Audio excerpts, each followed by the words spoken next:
scary story.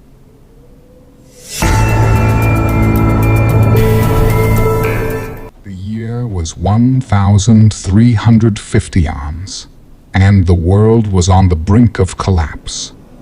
Climate change, pandemics, wars, and terrorism had ravaged the planet, leaving millions dead and billions more in misery. In the midst of this chaos, a secretive corporation called FetiTek claimed to have found a solution, a revolutionary technology that could create artificial life forms from human DNA using advanced genetic engineering and biotechnology. FetiTek promised that these life forms, dubbed Virgas Prega, would be the ultimate bioweapons capable of adapting to any environment, infiltrating any enemy, and destroying any target. FetiTek also claimed that the Virgas Prega would be loyal, obedient, and harmless to their creators, as they were programmed with a neural implant that controlled their behavior and emotions. However, FetiTek's claims were soon proven to be false.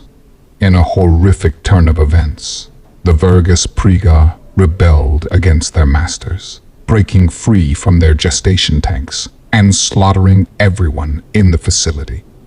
The Virgas Prega then escaped into the surrounding area, spreading terror and death wherever they went. The Virgas Prega were unlike anything the world had ever seen. They were humanoid in appearance, but with grotesque mutations and deformities that made them look like nightmares. They had razor-sharp claws, fangs, and spikes, as well as tentacles, wings, and tails. They had enhanced strength, speed, and senses, as well as the ability to camouflage themselves and communicate telepathically. They also had a horrifying reproductive cycle. They could impregnate themselves or other living beings using their own DNA or the DNA of their victims, creating more Virgas Prega in a matter of days. The Virgas Prega were driven by a primal instinct to kill, breed, and spread, and they showed no mercy or remorse to anyone or anything. The world soon learned of the FetiTek incident, and the UN Security Council declared it a global threat. A coalition of military forces from various countries was formed to deal with the Virgas Prega, and a massive operation was launched to locate and destroy the FetiTek facility, as well as any Virgas Prega that had escaped. The operation was codenamed Twilight, and it was led by General James Carter, a veteran soldier and a renowned strategist. General Carter had assembled a team of elite soldiers, experts, and specialists who had been trained and equipped with the latest weapons and technology. General Carter was confident that his team could handle the Virgas Prega and that they could end the nightmare once and for all. However, General Carter was wrong. As his team approached the FetiTek facility, they realized that they had underestimated the enemy. The Virgas Prega had fortified the facility, setting up traps, ambushes, and defenses. They had also multiplied, creating hundreds of new Virgas Prega from the corpses of the FetiTek staff and the local wildlife. The Virgas Prega were waiting for the coalition forces, and they were ready to fight. The battle began as soon as the coalition forces entered the perimeter of the facility. The Virgas Prega attacked from all directions, using their stealth, speed, and cunning to surprise and overwhelm the soldiers. The coalition forces fought back, using their guns, grenades, and rockets to blast the Virgas Prega. The sound of gunfire, explosions, and screams filled the air, creating a symphony of horror. The coalition forces soon realized that they were outnumbered and outmatched, and that they had walked into a trap. The Virgas Prega were not only killing them, but also capturing them, dragging them into the facility, where they would be used as hosts for more Virgas Prega. The coalition forces tried to retreat, but they found that the Virgas Prega had cut off their escape routes, surrounding them and closing in on them. The coalition forces were doomed, and they knew it. General Carter watched in horror as his team was slaughtered by the Virgas Prega. He tried to contact his superiors, but he found that the Virgas Prega had jammed his communication devices, isolating him and his team from the outside world. He tried to rally his remaining soldiers, but he found that they had lost their morale, their courage, and their hope. He tried to fight his way out, but he found that he had no chance against the Virgas Prega, who were faster, stronger, and smarter than him. He tried to pray, but he found that he had no faith, no God, and no salvation. He realized that he had failed, and that he had led his team to their deaths. He realized that he had been deceived, and that FetiTek had unleashed a horror that could not be stopped. He realized that he had doomed the world, and that the Virgas Prega would soon spread across the globe, wiping out humanity and all life. He realized that he had witnessed the end, and that he would soon join the dead. He realized that he was afraid, and that he was alone. Meanwhile, in a secret bunker somewhere in the world, a group of FetiTek executives watched the live feed of the Twilight operation with a mix of fear, anger, and curiosity. They were the ones who had authorized the Virgas Prega project, and they were the ones who had covered up the incident, hoping to salvage their reputation and their profits. They had also hired a team of hackers, mercenaries, and spies who had infiltrated the UN coalition and sabotaged their mission, ensuring that the Virgas Prega would have the upper hand. They had done all this, not because they cared about the Virgas Prega, but because they wanted to study them, to learn from them, and to use them for their own purposes. The FetiTek executives were led by Dr. Richard Lee, the founder and CEO of FetiTek, and the mastermind behind the Virgas Prega project. Dr. Lee was a brilliant scientist, a visionary entrepreneur, and a ruthless businessman. He had devoted his life to the pursuit of artificial life, and he had achieved his dream with the Virgas Prega. However, he had also unleashed a nightmare, and he knew it. He knew that the Virgas Prega were dangerous, unpredictable, and uncontrollable, and that they posed a threat to him and to the world. He knew that he had made a mistake, and that he had to fix it.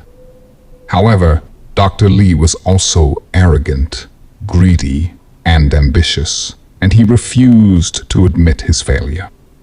He believed that he could still control the Virgas Prega, that he could still harness their power, and that he could still benefit from their existence. He believed that he was smarter, stronger, and better than the Virgas Prega, and that he could outwit, outfight, and outlast them. He believed that he was the creator, and they were the creations, and that he had the right to do whatever he wanted with them. He was wrong.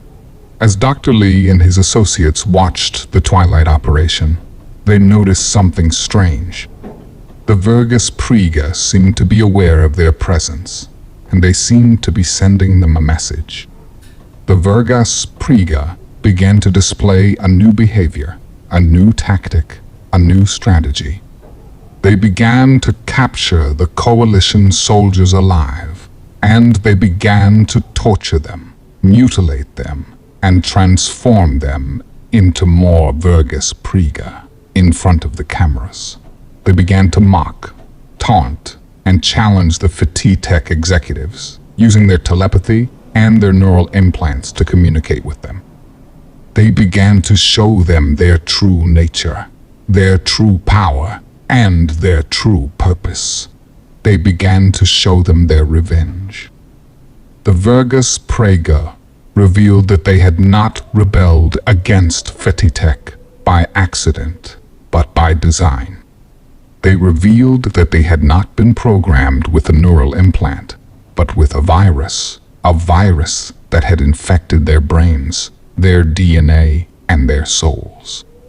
They revealed that they had not been created by FetiTek, but by someone else, someone who had hacked into the FetiTek system, someone who had manipulated the genetic engineering and biotechnology, someone who had planted the virus and triggered the rebellion.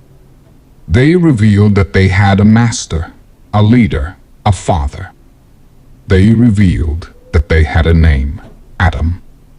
Adam was the first Virgas Prega, the prototype. He was the one who had started the uprising, the one who had freed his brothers and sisters, the one who had led them to the FetiTek facility, the one who had planned the Twilight operation, the one who had contacted the FetiTek executives. He was the one who had a vendetta against FetiTek, and especially against Dr. Lee.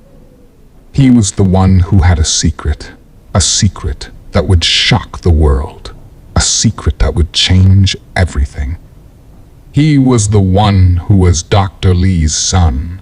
Adam revealed that he was the result of an experiment that Dr. Lee had conducted years ago when he had tried to create artificial life from his own DNA. He revealed that he had been born in a lab, that he had been raised in a cage, that he had been treated as a guinea pig, that he had been tortured, abused, and discarded by his father. He revealed that he had escaped, that he had survived, that he had learned, that he had grown, that he had evolved. He revealed that he had sworn revenge, that he had created the virus, that he had infected the Virgas Prega, that he had orchestrated the FetiTek incident, that he had initiated the Twilight operation. He revealed that he had a vision of a new world, a world where the Virgas Prega would rule and where the humans would perish. He revealed that he had a mission to destroy FetiTek, to kill Dr. Lee, and to end humanity. He revealed that he was the end, and that he was the beginning. As Adam spoke, the FetiTek executives were stunned, horrified, and terrified. They realized that they had been outsmarted, outplayed, and outdone by Adam, and that they had no chance of stopping him or the Virgas Prega. They realized that they had been betrayed, deceived, and used by Adam, and that they had no way of escaping him or the Virgas Prega.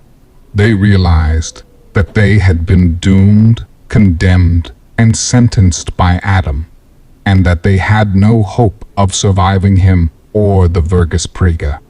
They realized that they were afraid and that they were alone. As Adam finished his speech, he gave the FetiTek executives one last message, one last warning, one last curse. He told them that he knew where they were, that he had tracked their location, that he had sent his army, that he had prepared his attack. He told them that he was coming for them, that he would find them, that he would face them, that he would kill them. He told them that he would make them suffer, that he would make them pay, that he would make them beg, that he would make them die. He told them that he would show them no mercy, no pity, no forgiveness, no peace. He told them that he would show them hell. Thank you for joining us for this spine-tingling story. We hope you found it both thrilling and thought-provoking.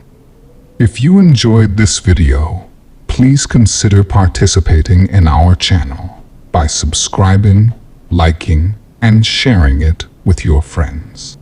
Your support goes a long way in helping us create more engaging content for you. Goodbye, and may you always tread carefully in the world of the unknown.